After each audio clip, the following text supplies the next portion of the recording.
Welcome to episode 24 of Stay Smokey TV. I'm your host. I'm Margaret, aka Mrs. Stay Smokey herself, aka if I ain't got it, don't nobody want it, aka I'm finna book me a flight, aka Miss Light Skin Ron, aka M. I'm with these two lovely ladies today to celebrate Women's History Month, with Friday being International Women's Day. So, to my left, we have Zee. Hey, Zee. How y'all doing? And to my right, we have Shirley. Hey, Shirley. All right, now, so Zee, how'd you get into the cigar business, cigar industry, cigars? Whew, okay, so, I hate to say it started with a man, but yeah, it did. I went out smoking with a person I was involved with, started really loving cigars, and kind of became a deep dive. Oh, okay. And that individual was interested in the business, and I was all for it. And then what became his love became mine. And I just love the people, and I love the cigars. So the whole culture is something that I enjoy. That's really cool. Y'all still together? No.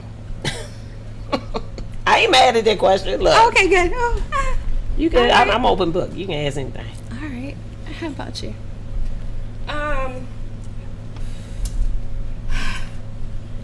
Cigars is a lifelong passion for me. I started reading the newspaper to my grandfather and loading his pipe and smelling the cigars and going down south in the summertime and everybody smoking on the porch, and couldn't wait to have my first cigar. So I've been in a love affair with tobacco since I was a child, really. Just the smell of a cigar, the nostalgia of it is just associated with so many good things. Okay.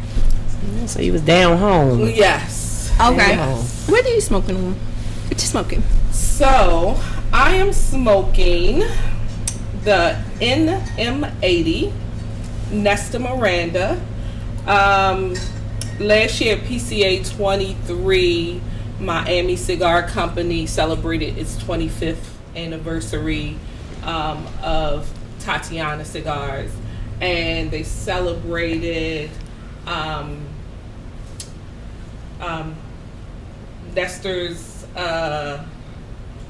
80th birthday, I think it was. Okay. And so his son-in-law, Jason Wood, got with my father's factory and secretly blended this cigar for his anniversary and the birthday celebration. It was released about a month ago to stores. Sometime like January, it was released to stores. Much of the blend is secret. Okay. But it is Pretty good. worthy of an anniversary cigar. The box is packaged beautifully.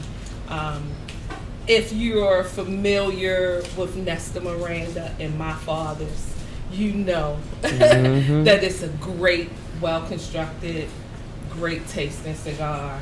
And it quickly became one that I grabbed.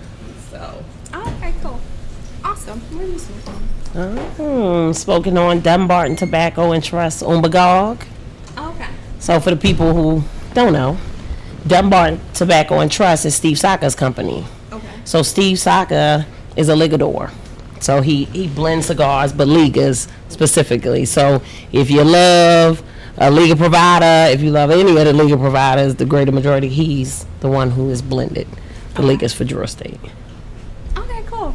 I'm smoking on this Opus 20th anniversary. Okay, It's falling fancy. apart because Excuse me? I told my husband that he needed to turn the humidity up because my cigars was really stiff, and he didn't do that. And now my shit is falling apart. No, I'm just kidding. That's not what happened.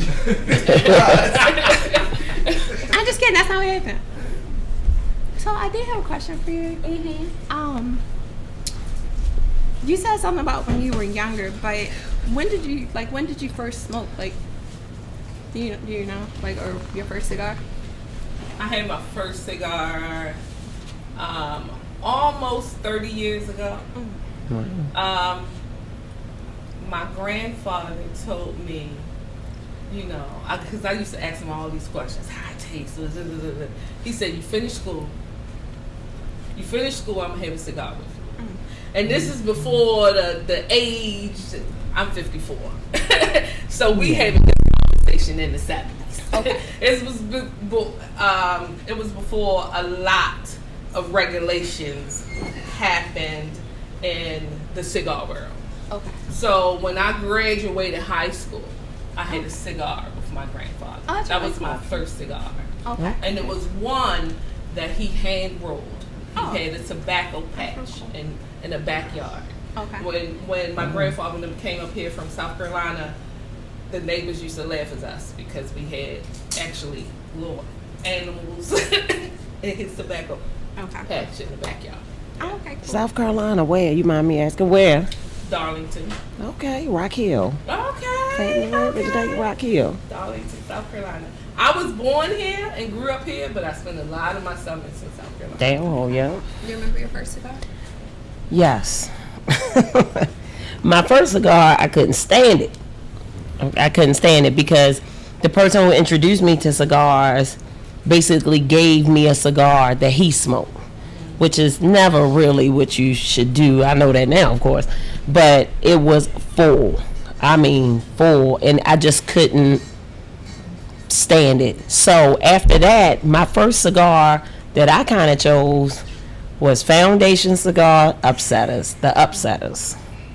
So I smoked the Upsetters, and I said, okay, well, I could stomach a cigar.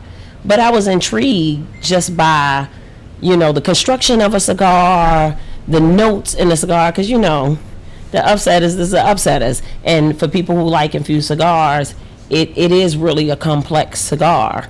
And a lot of people do like the Upsetter, but I just wanted to kind of delve into other things. So what I ended up doing was I explored cigars through blenders instead of just randomly. I'm a data person, so I was like, okay, let's do this calculated.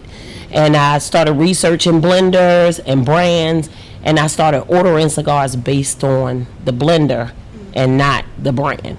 And that kind of took me in a different direction and a different understanding of the cigars, because just because it says a brand on it doesn't mean that person blended it. Right. So it really opened up a different path for me. Okay. Well, same question for me. I don't have a story like that. So my grandfather smoked cigars when I was younger, and my family's from North Carolina, so we grew tobacco, we grew greens, we grew everything. So when they moved to Maryland, like, my grandfather had a big garden in our yard, but he didn't grow tobacco anymore, but he still smoked. But I really didn't have an interest because I thought it stank. So I kind of like, stay away. I love nope. it. But I think it was like either my birthday. So me and my brother, our birthdays are a day apart. So we went partying for our birthdays like maybe 20 years ago. And one of the clubs we went to, we had cigars, like me, him, and my sister. I don't remember what the cigar was. I just know that I did one of these and almost died. Like, yeah, it was bad. So our story's not the same. I ended up liking this one cigar. It's pretty much the only cigar I smoked. So. And we might have edited ours out a little bit, but you know. Yeah. First experience wasn't that great, but I mean, it's okay now. It's okay. So what? It's okay. I know it's okay. I mean, you haven't found one that you love. I actually love the cigar, but I got the asthma, so I don't smoke that often. The asthma. Like, seriously, I got the asthma, and I'd be sick for days. So, like, I can't do the chain smoking, like smoke and then smoke again. Like, I can't do that because I just have to say, you and Ron is made for each other. Uh-huh. I swear, y'all are just alike. Just alike. Acting just alike. I think we're opposite though. Like, we're the opposite. You guys say opposites attract. Yeah. We're not talking about you today. We're talking about this. And I just wanted to say, I'm sorry, No, go ahead. I didn't mean to cut you off. I just want to say we are taping at Fire and Smoke Cigar Parlor, 6827A Lock Raven Boulevard in Towson, Maryland.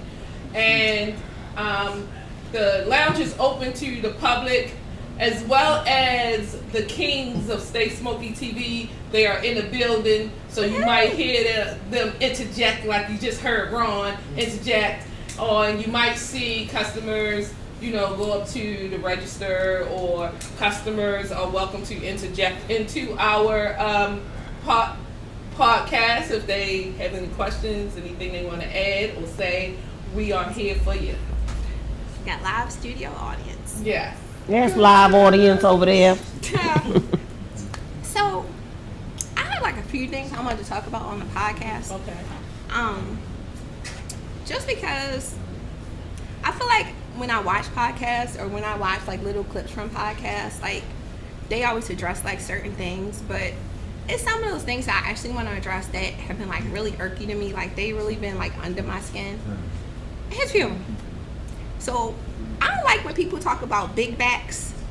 I don't like when people talk about women with masculine energy. I don't like the Don't put me in it and I won't be. overkill of social media. I like just like a whole bunch of stuff. So let's start with this masculine energy on females. Like y'all really grinds my gears when people say that females have masculine energy. It's like so stupid. Like what does that even mean already? Well, I can agree at a level, right? And the reason why I agree is because masculine energy is leadership, is dominance, is all of that, and feminine energy is nurturing and loving. And the truth is, in order to function, especially in the business, you have to be in your masculine energy. You can't be passive. You can't be overly soft. You can still exude femininity at a level in your appearance, but if they feel like you are too subdued, then you're not going to get but so many places, because you got to be able to speak up. You got to speak up. You got to stand up for yourself. You got to be able to take control of your lounge. It's a social atmosphere, and if you don't step into your masculine energy, then it's going to be difficult to function. But it's a misconception that just because I'm in my masculine energy at my job doesn't mean I'm in that at my house. There's a degree of separation. My business is my business, and I'm a dog when it comes to my business, because it's my livelihood, it's my kids' legacy. I have to do what I have to do to the benefit of my household, right? But as a woman, I'm still a woman first. So I want to be in my femininity, but in relationship, if I feel like I got to take over, and I gotta run it, or I gotta do, a man could put a woman in her feminine energy. A leader, a provider, you make me feel safe, and you will melt for a man. So I think it's both. I think people carry both, and I think men carry feminine energy as well. When they're loving on someone, then it shows in their nurturing and their love of a person. Okay, what you think? Well, I can't stand the term masculine. Oh my God, me either. A woman is a woman, a man is a man. And I think that to apply that only men can be dominant, and only men can be strong, and only men can be leaders, and only men can be strong is idiotic. Yeah. Okay? So- it's idiotic. So I feel like if I get up, kiss my toothbrush, good morning, get dressed, get kids dressed, get everybody in the house breakfast, get kids to school, go to work for 8 hours, come home, help kids with homework, clean up, make dinner, do womanly duties, exercise if I feel like it, get ready for bed, and then here's the guy, and he get up, eat his breakfast, he get up, eat breakfast, go to work for 8 hours, come home, watch TV, do manly duties, or complain he got a headache, and then, like, how is that right? Yeah. Like, Yeah, how that's is very that right at all? Exactly. You know what I mean? Like, I don't know. And then let's take it even further. Let's look at historically black women. Mm-hmm. Historically black women has been the backbone of black women historically all over the world, but let's just narrow it down to America, right? Mm-hmm. We have been the backbone of our families, our culture, Yep. someone else's family. We have been negotiating, creating, keeping things together. We have never had a need for the feminine movement. What you call them? I can't think of what you call the movement. The women's women's movement, right. the Yeah. Women's right suffrage and movement. Because we have always worked. We have always worked outside of our house. We have had someone else's baby on our breast Yep. while we had our baby on our breast. Mm-hmm. You know what I'm saying? We have always worked in the fields, in the house. When times changed during the Reconstruction movement, the Civil Rights movement, we was cleaning someone's house. We was thinking of businesses from the 20s on up. We was creating everything from scientifically to a frozen cup stand. Right. We have We hustle. always been business women, and we have always been working. And then to make that negative with today's woman and today's time, I'm not doing anything different my ancestors didn't do. But you know what know what I mean? what the real difference is? Like in the 20s, 30s, 40s, 50s, men were the provider. Like I got up and I made the breakfast, but I didn't have to go to work for those 8 hours. So in my long schedule, you just take that 8 hours out and I can go run and exercise and I can, wash the laundry and do all these things because I don't have to go to work. But now you got these men that make these podcasts and these social media posts talking about women with this negative masculine energy, but it's like, dude, like I got work too, so why I gotta listen to you? Like, you want me to submit, but you also want me to pay 50%. Like, yeah, I think there's I just I don't. Yeah. And you know what? I think those of us who parents got to sit home and their husbands got to work. God bless them. They was lucky. right. Because most of the black women I knew, whether they were married or not, from the 30s, the 40s, the 50s, the 60s, the 70s, like I said, they was folding someone's laundry. Right. They was working in somebody's house. The black woman has always had a job. Yeah. Always had a job. She ain't sit back and get taken care of too much. There's a few black women, some in the 40s, 50s, but even them, they was selling candy out of their house. They was doing somebody's hair in the kitchen. They was always contributing to the household because the black man never got his fair share. Yeah. The black man wages never equaled anyone else's wages. So we always had to work in partnership. And what this generation don't understand, and the generations before us did, they understood the partnership. Right. They understood it. They didn't trip on roles and what a man can do and what a woman can do. They had a certain respect for each other, and they understood their goals. And I think that, especially today's young podcasters who really don't know their history, or today's men who really haven't seen how family work, period. Right. Yeah. Get caught up in what they don't know, but what they think they know. And then they get direction from men who ain't got that shit together to begin with. Excuse my language, but this is a podcast, and I am known for keeping it real. And they listen to that. And so I think that the idea of women's role and men's role traditionally is construed, because none of that ever applied to us. And then I think there's a misconception too. Masculine energy is only a negative. I mean, it exists by definition of just saying you're in your boss state and then you're in your home state. But the truth is, masculine energy is only a negative, only is being used in a negative connotation by people, like you said, who don't have their stuff together. It's an excuse.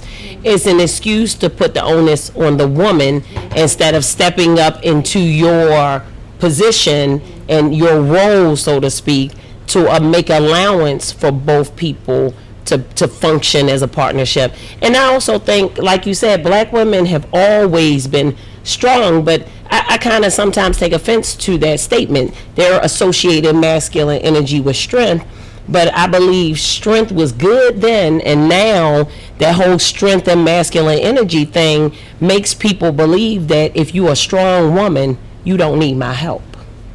And so because you don't need my help, now as a man, I may take offense to your strength, right, because I want to feel like the dominant person. I'm running stuff instead of having humility. I came up really young in a Muslim household and then a Christian household behind that. And that Muslim household is a matriarchy, not a patriarchy. You know, I watch a lot of stuff online, and Minister Farrakhan said the state of the black family is only as good as its women, right? So as good as your women are, they really hold the strength. We raise the children. We teach the ideals to our children. That's why the Willie Lynch letters had so much effect, because if you put fear in the black woman, guess what? We're going to teach it to our children, and we'll make them be submissive to the world around us. So I just think it's a positioning thing of, don't put it on us, put it on you. It's an individualized thing. If you don't feel good in your relationship or in the world, and you don't have a strength about yourself as a man and don't know who you are, don't put it on us having masculine energy. We single mothers, we're out here doing a lot, and we don't have a choice. I think a lot of times it'd be like, so if you're a single mother and then you get with somebody and then they think they're like, oh, now I'm here and now this got to be like this and we're going to do this like this, and you're like, what? I do this every day. Like, what you mean? Yeah, and it takes a lot. When a single man, because I take care of my daughter. Right. I was a single mother with my son, and if a man comes into my life, he has to do quite a bit to make me feel secure in the fact that now as a collective we can provide for this child. Because see, my focus is still this child, right, and because this child is mine, you may not take it on as well as I do, but you having some proving to do. You know, you have to come in and show me, and consistency is the one thing I hear a lot of women speak on. It's not just what you do today, it's what you do consistently, right, for me to be able to feel safe and secure in your ability to provide for the home. So I feel like instead of like so much negativity online, maybe people could instead, like, instead of saying what I don't like I don't like masculine energy on a woman, I don't want to have to keep, you know, I'm dating but it's just like chicks are coming because they want a free meal, like you hear all of it. But instead of that, maybe people should make their videos and say, this is what I do want instead of what I don't want. Like, when you go to the drive-thru, you don't like say like, give me a burger but I don't want fries. You say, give me a burger with onion rings. Like, say what you want versus what you don't want. And I feel like that's the piece that's missing in a lot of podcasts. Like, say what you want. Say, I don't want to pull up and this chick's mug is broke down. Like, say that. Like, say be pleasant. Say be flirty. Say, like, smile a little bit. Like, you know what I mean? Like, say what you want versus, I don't want this and I don't want that. And don't come over here with the masculine. Like, don't do that. They don't know what they want. It's not working. They don't know. They don't know what they want. No. People who know what they want say what they want. People who don't join in the rhetoric. Yeah, so and that's what it is. They whatever sounds good, whatever, you know. Yeah. Like, they can flow with. Right. That's what they're gonna talk about. People who know what they want say what they want. Right. It's something like when people get that one term like big back. Like, if I hate something, I hate this term.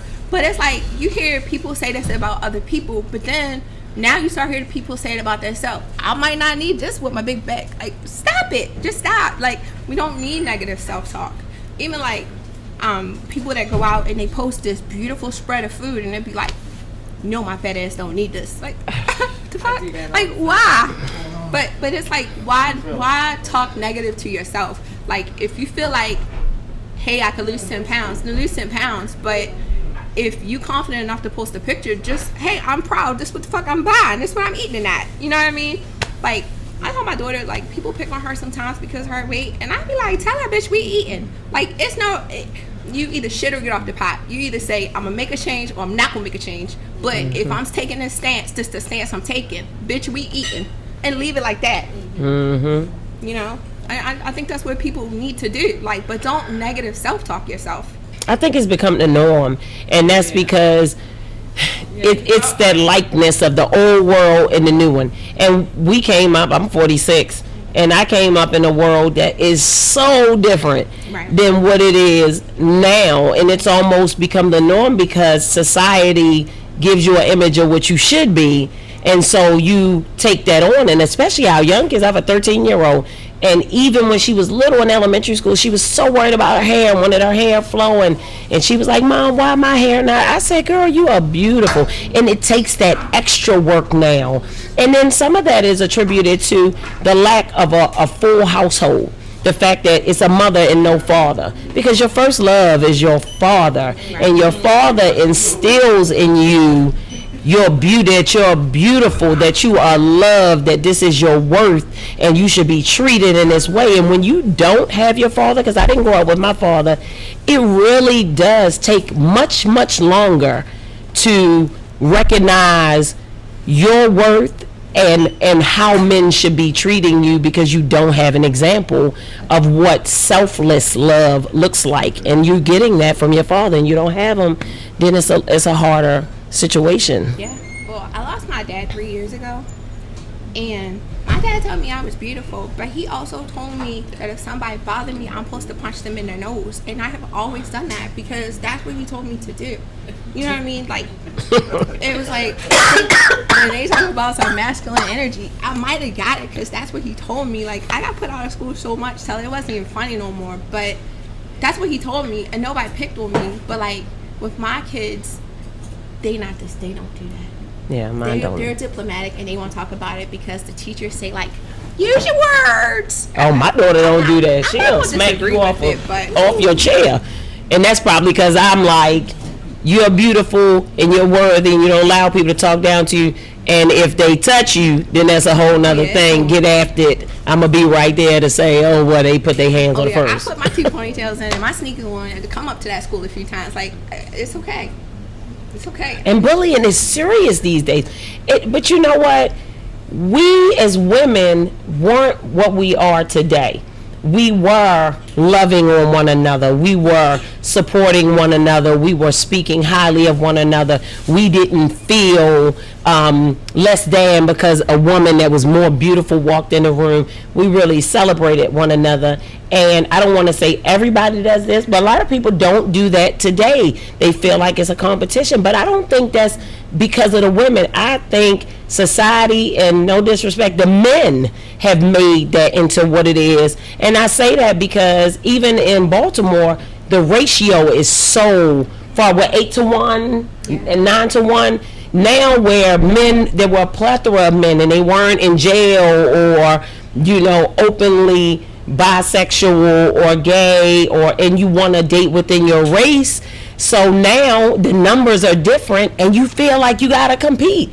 And some men don't look for the quality woman. They look for the women who going to take whatever they going to give them, because they say, oh, you got standards. Oh my gosh, I got to meet all these standards. I can go take her to Burger King and she going to shut the hell up and come home and cook and not say nothing and be all right with this little bit of money I'm going to give her. Whereas I'm going to say, I have standards.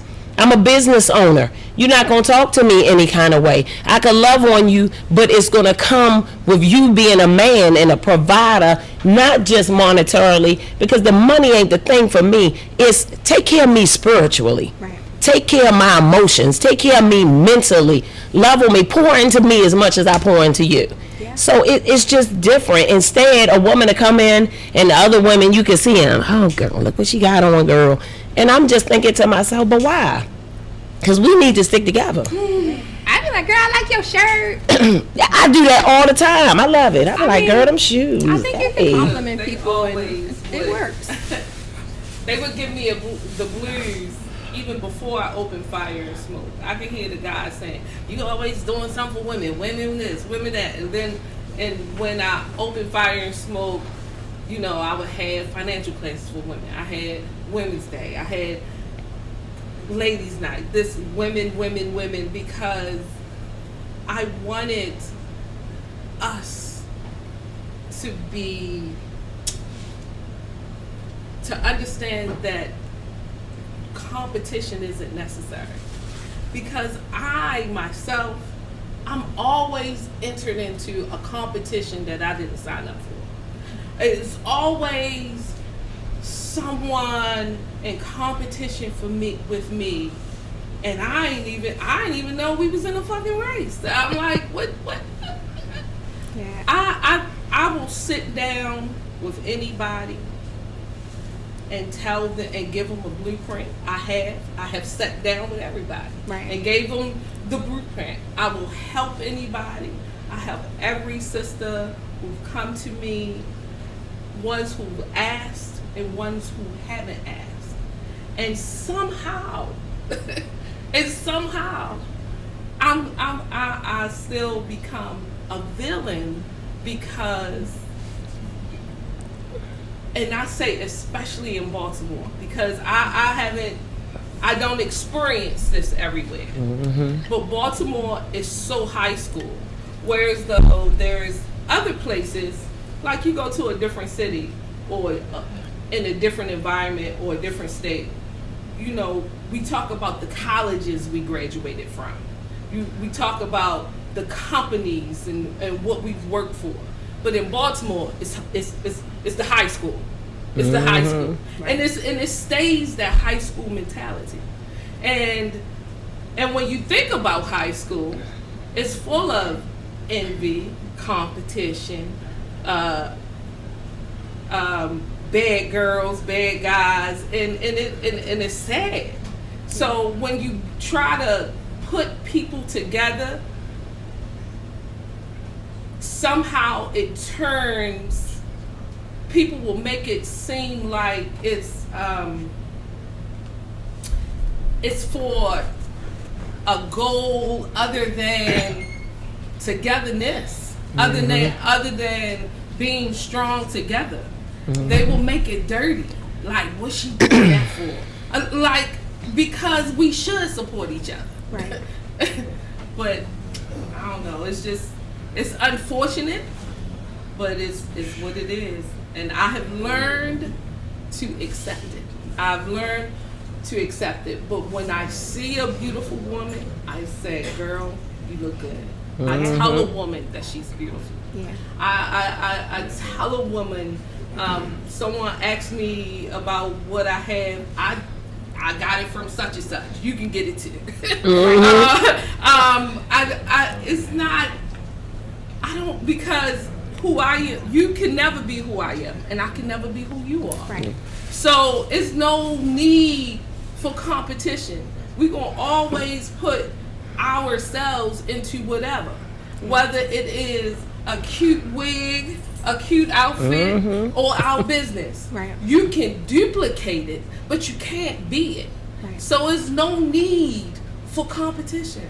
I agree. And I hate it. I feel like I only compete with myself. Like, you know, I look at because I write my goals down every year. So I look at my goals from this year, and then I start making my goals for the next year. And then I kind of see, like, well, what could I do better? Like, what can I do better? Or, you know, like, even when it comes to, like, my clothes and hair, like, what should I do now? You know what I mean? Like, I don't look to this person, that person for guidance, because I find that, like, a lot of people, they do that cookie cutter, like, oh, let me get this Kardashian look. Like, you got 20,000 bitches that look just alike. You can't even pick them out of lineup. They all look just alike. Like, we don't need everybody to be the same. Like, everybody can be different, because we are different. We supposed to be different. I'm gonna plead the fifth on that one because You want to be Kardashian? I had said some stuff but I didn't know people who I didn't know that I knew people who did it and got offended at some stuff I said. Oh. Hey, But, if it's the truth, it's the truth. But, I mean, no judgment, no judgment, no judgment. As for me and my house, you better like it like you get it. You better like What it you like say? You gonna get like it. these rolls? You better lick these I'm rolls. not changing that thing. What? Isn't that how it's supposed to be though? Like 5,000 different Damn. people, and then spend, I don't know how much it is now, but then to spend thousands of dollars, and you still got an address that you could have used that money for a down payment on the house on, or you calling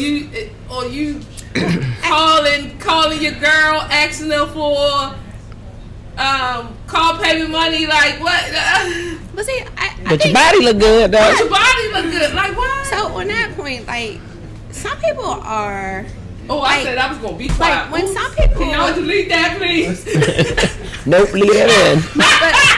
But seriously, some people have like an aversion to parts of themselves. Like it's little girls that hate their nose because through school they heard that they had a big nose and you got this and you're like, and they can't wait to turn 18 to get a nose job. Whether they got a car, they got to catch the bus, they can get the bus to get their nose job because it hurts. Like I have to look at this and people still talk about it. So to an extent, I do understand.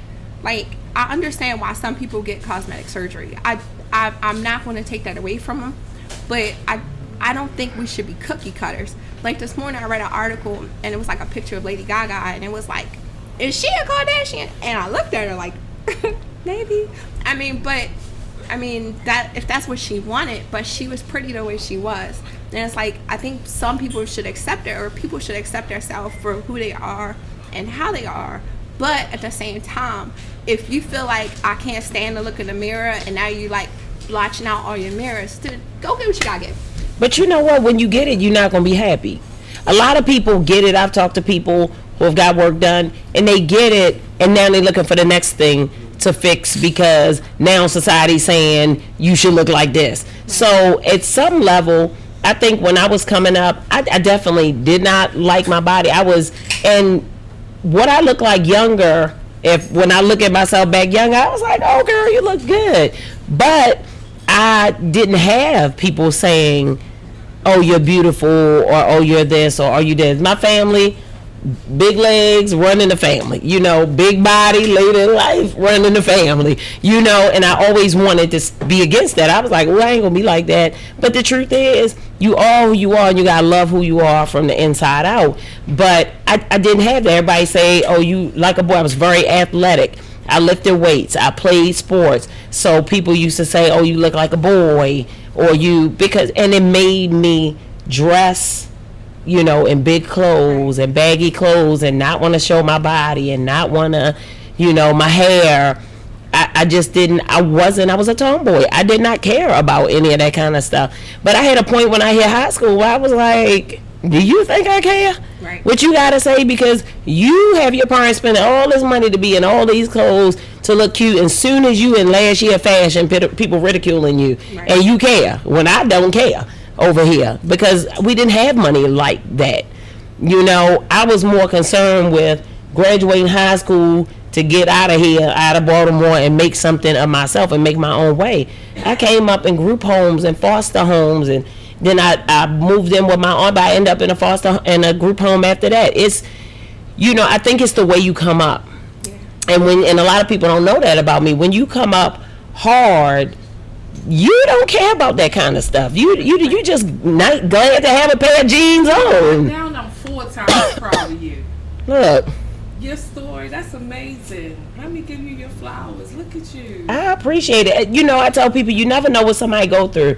And I come from a history of sexual abuse. I come from a history of physical abuse since age 4. You never know what makes, so that masculine energy thing is, a lot of people say, oh, Zee, she'll get on you. Well, guess why? Because I have worked tirelessly When I went in the military, they gave me the blues as a female in a male-dominated, rate in the Navy, and they made it hard. When I had a baby, they made it hard. Oh, now you ain't gonna be able to do your job because you pregnant, you got a baby, now we gotta pick up the slack. It's always something, but what I learned was it wasn't because I was a woman, it's because they felt threatened. Right. By the fact that I could be pregnant, still come on this ship, do my job, learn what I need to learn, and still come up in the ranks, while you over here don't have none of that, and you faltering. They try to take those little things and push them on to other things to make you feel inferior, and that's not gonna work over here. Right. It shouldn't. It shouldn't. I feel like when I was younger, I thought I was fat till I got fat when I got older. Well, we all look. We Shoot. all. You ever looked at Guess pictures what? when I'm you was still younger? putting on my outfit. Damn, I wish I was that size. Honey, how about 2 years ago? 3 years ago. I was so skinny when I was small, and all through my teenage years, and I was so skinny. But in the 6th grade, I wore a size 10 shoe. 6th grade, so I'm 11 years old. with a Damn, size 10 shoe. they like damn. A size 10 shoe and 5'7". Okay. So I was always a tall, skinny string, and the guys, these little boys was like, Shirley, you shouldn't even wear shorts because you too skinny. Them long legs, you should wear knickerbockers. Cause again, this is the 70s. Right. I'm young. It's different. I'm a little bit older. So, but one day I came to school, and this is back when Booker T had a junior high school. It wasn't middle schools and all that. Telling my age again. I don't care because I think I look good for 50. So I come into Mr. Vaith reading class. That was his name. It's an arrow from my desk, because we had assigned seating back then. You couldn't just sit where you want to. It's an arrow. It's a chalk from my desk all the way to the board, and a arrow all the way up to the board. And on the board it says, "Look at Shirley boots. Talk about my shoes." So, talk about my feet being I'm not big. gonna laugh. Let's talk about my feet being big. So, even though I had big feet, it was never an issue for me until that day. Okay. So, of course, some boys got beat up. I beat up boys. I beat up their mothers. I beat up their sisters. Back then, my daddy had me in karate. I was an award-winning black belt by age 14. And they got it. Hey. And I got in trouble. But that's neither here nor there. So I started becoming obsessed with shoes from that point. Right. And from the time I was young, ironically, shoes and cigars had always been my two things. So just playing devil's advocate for just a second, if you had an option to do something to make your foot a size 8 at that age, or even when you turn 18, like a few years later, would you have done it? Actually, there is an option. They could remove the. But I don't know if they had it then, though.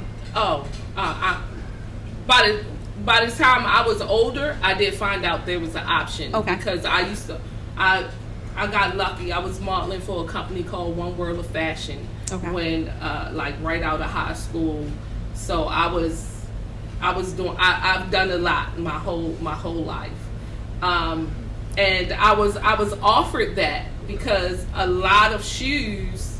Because by the time I was 19, I was wearing a size 11. So a lot of shoes we had to wear didn't go past a 9.5, and then later on didn't go past a 10. Okay. So I'm like, I'm not getting a surgery to fit a shoe. I'm going to concentrate on the shoes that fit. Right. And I don't, but that's just me. It was just instilled in me since I was young that I was okay. And that's mostly because of my father. My mother and my father had two own separate families. They left their families and got together and had me. So even though I have 10 brothers and sisters, those 10 brothers and sisters hold a lot of resentment towards me, because children didn't understand that it wasn't my fault that their parents left. That was them. And even though my brothers and sisters are in their late 50s and 60s today, they never changed how they treated me when I was young. I had two brothers that treated me like my little sister, both on my mother's side, and both of them passed away. So I speak to my brothers and sisters, but I grew up like an only child. I've never had a relationship with them. And the ones on my father's side, their mother didn't let me meet them until I graduated high school. Okay. So, my father saw how the world treated me. And adults could be mean too, because I was the bastard child, I was so many negative connotations. And my father reminded me all the time that I was made from love. That's what matters. Love child fits, and I was made from love.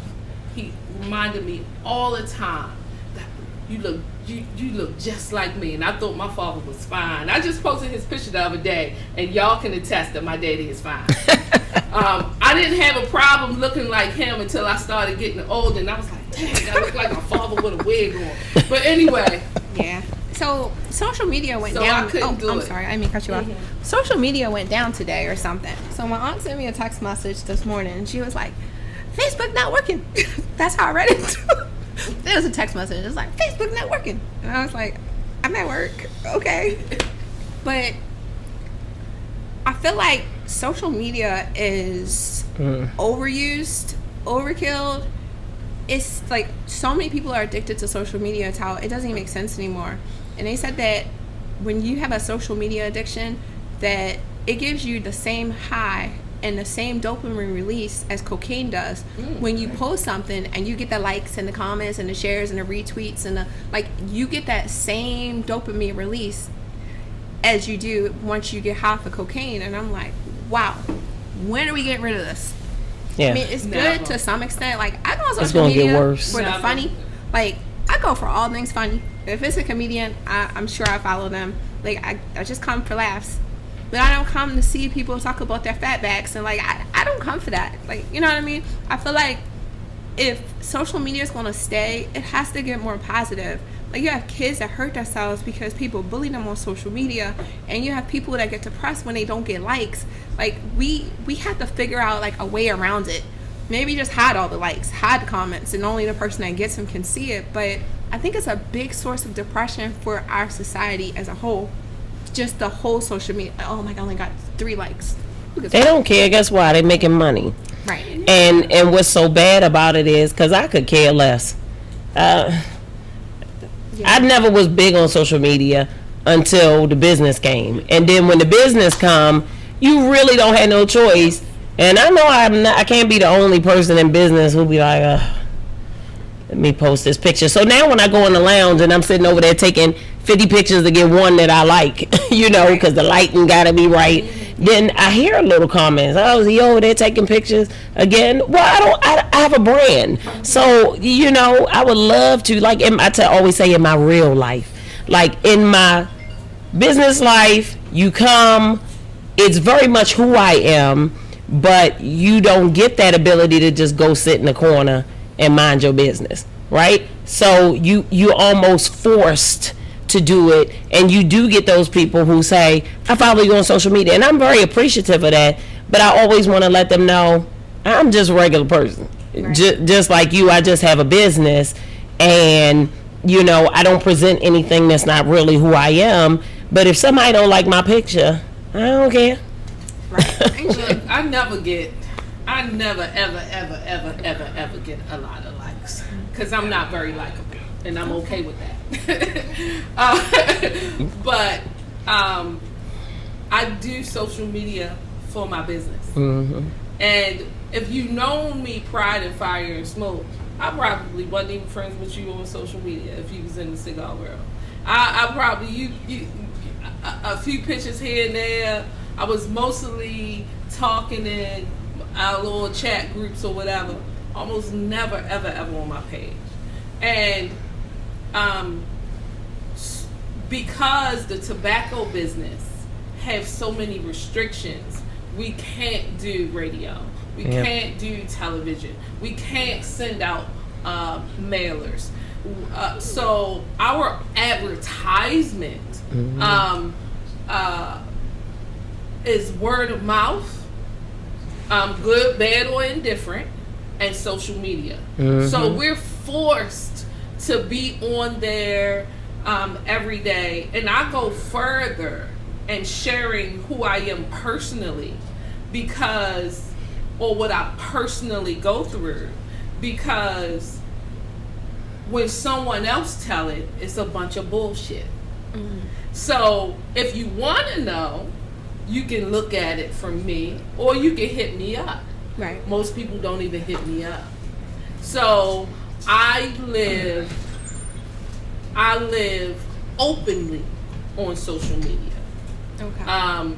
So you don't have to guess about it. Yeah, and somebody always gonna have something to say. Yeah. Always gonna have something to say. People fill in the blanks when they don't know. Yeah, you too provocative. Yeah. You too, I get that. But the thing I'm is, like, don't be mad at me because I got I haven't relit my cigar one time. I spent a lot of time talking to this thing. And okay.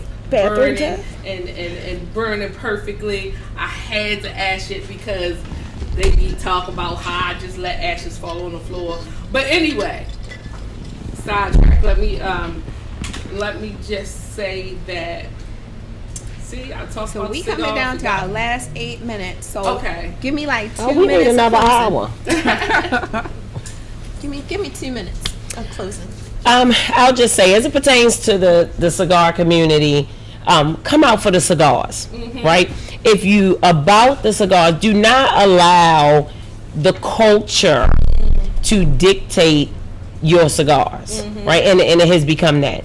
Don't allow the culture to dictate your cigars. Come out to enjoy the cigars, to learn. Come out for the camaraderie. Take all the negativity and push it to the side, and always know that it's not you.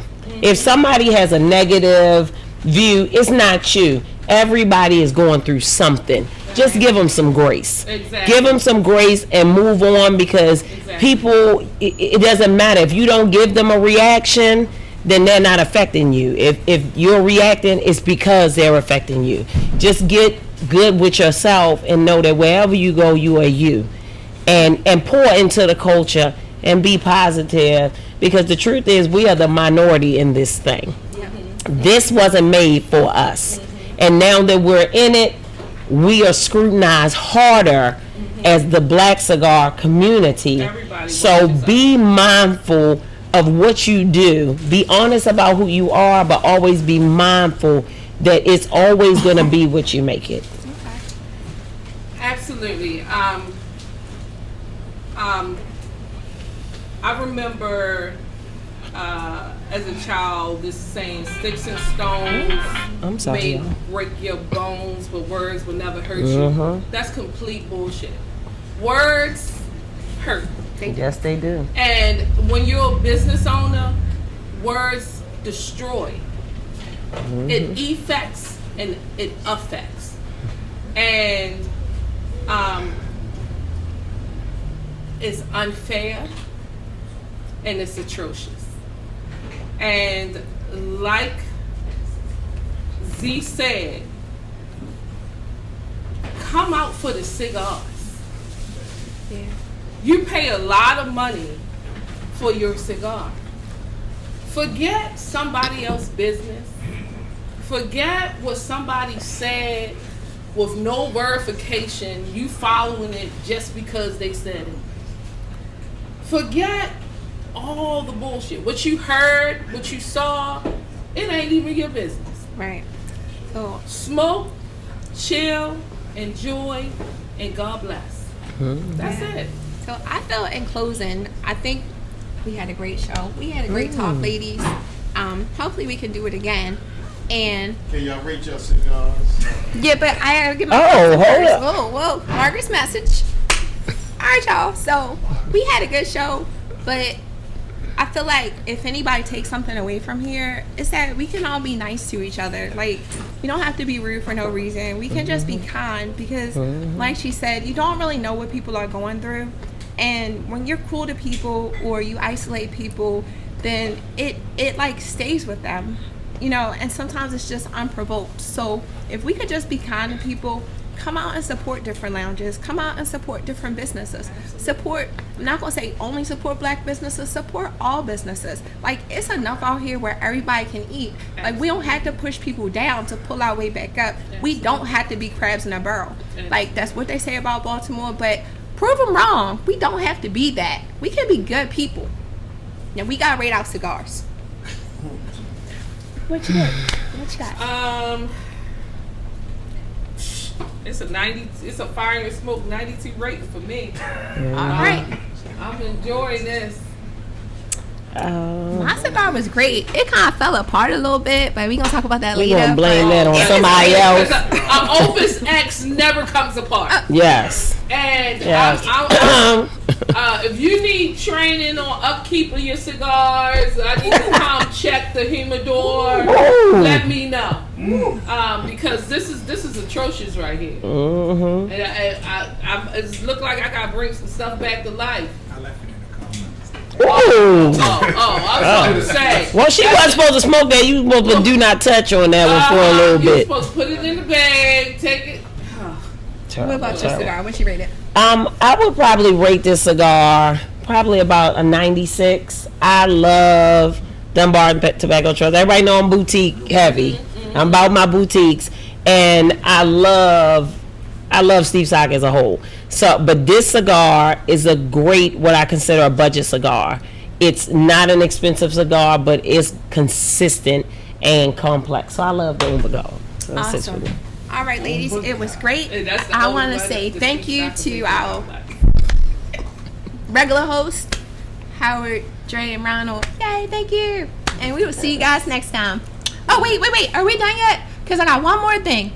If you met somebody at the cigar lounge and y'all is dating, get up in the comments because we might can have you on. Get up in the comments. Okay. All right. That's it. Yes, thank you.